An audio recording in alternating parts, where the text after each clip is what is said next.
ராமனை பற்றி பேசும்போது அனுமன் இல்லாமல் அந்த ராமாயண கதை முழுமை பெறாது.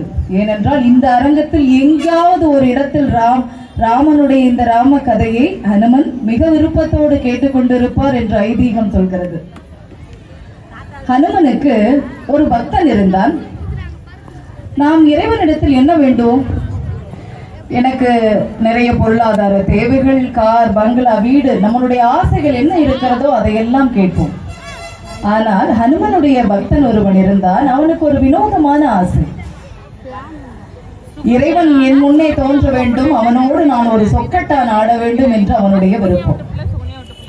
வெகு நாள் அதை வேண்டிக் கொண்டான். ஒரு நாள் நிச்சயம் ஹனுமன் என்னோடு சொக்கட்டான் விளையாடுவான் என்று அவர் நம்பி வேண்டினார். அதே போல் ஒரு நாள் அந்த பக்தனுடைய வேண்டுதலுக்கு முன்பு இறைவன் தோன்றினார். ஹனுமன் வந்தார். உனக்கு என்னப்பா ஆசை என்றார். உங்களோடு நான் ஒரு சொக்கட்டான் ஆட வேண்டும் என்று அந்த பக்தன் சொன்னான். சரி, ஆடலாம். ஆனால் நீ தோல்வி உற்றால் உடனே நீ தயக்கம் கொள்ளக்கூடாது. 1, 2, 3, 4 என்ற எண்ணிக்கையின் அடிப்படையிலே நாம் தொடர்ந்து விளையாடலாம் என்று சொன்னார். அவர் எண்ணியது, ஒருவேளை என்னிடம் பக்தன் தோற்றுவிட்டால் அவனுக்கு மனச்சோர்வு வந்துவிடக் கூடாது என்பதற்காக. ஆட்டம் தொடங்கியது. முதல் சுற்றிலேயே பக்தன் வெற்றி பெற்றான், ஹனுமன் தோல்வியுற்றான்.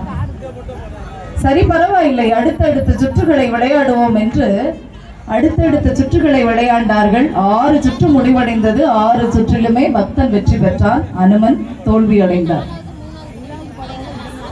இந்த வெற்றி பெற்றவனுக்கு தலைகணமெல்லாம் இல்லை. நான் இறைவனிடத்தில் வென்று விட்டேன் என்று அவன் நினைக்கவில்லை. எனக்கு பிடித்த இறைவனிடத்திலே அமர்ந்து அவனோடு நான் விளையாடுகிறேன் என்ற பேரானந்தத்தில் தலைத்திருந்தான். ஹனுமனுக்கோ மனச்சோர்வு வந்து விட்டது. பக்தனுக்கு மனச்சோர்வு வரக்கூடாது என்று தான் ஹனுமன் நினைத்தார்.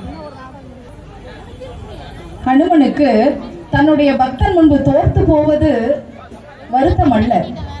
ஆனால் நான் ராமநாமத்தை உச்சரிப்பவள், ராமநாமத்தை சொன்னால் மரணத்தையே வெல்லலாம் என்ற போது நான் எப்படி தோல்வியுற்றேன் என்ற ஐயம்.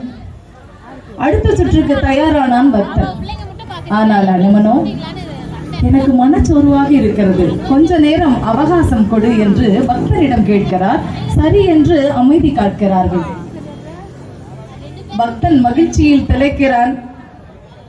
ஆனால் ஹனுமனோ ஒரு ஓரத்தில் அமர்ந்து ஜெய் ஸ்ரீராம், ஜெய் ஸ்ரீராம், ஜெய் ஸ்ரீராம் என்று ஓயாத மந்திரத்தை உச்சாரணம் செய்து கொண்டே இருக்கிறார். என்ன காரணம் என்றால், ராமா, என்னை எப்படியாவது காப்பாற்றிவிடு. ராமநாமத்தின் மகிமையை நான் உலகெங்கிலும் சொல்லிக் கொண்டிருக்கிறேன். ஆனால் நான் உன் பெயரை சொல்லி தோல்வியுற்றால் உன்னுடைய பெயருக்கு மதிப்பு குறையும் அல்லவா என்று அவன் மனதார வேண்டி அழுதான். அப்போது அவன் முன்னே ராமன் தோன்றினார்.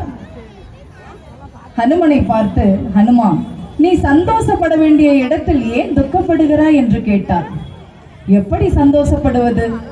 உங்கள் நாமத்தை சொல்லிய நான் தோல்வியுற்றால் உங்களுக்கு இழுக்கல்லவா என்று தன் துயரத்தை வெளிப்படுத்தினான் ஹனுமன்.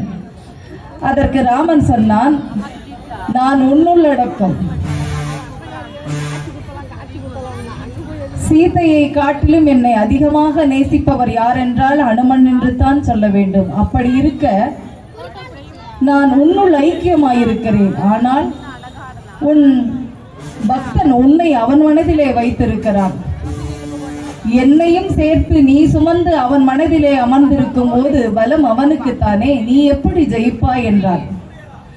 பக்தனுடைய பக்தனை ஜெயிக்க வைப்பதும் தன் பக்தனை விரும்புபவர்களுக்கு நல்லது செய்வதும் தான் இறைவனுடைய அந்த பண்பு. நான் என்ற அகந்தை இல்லாமல் பக்தனின் பக்தனாக, பார்த்தனின் சாரதியாக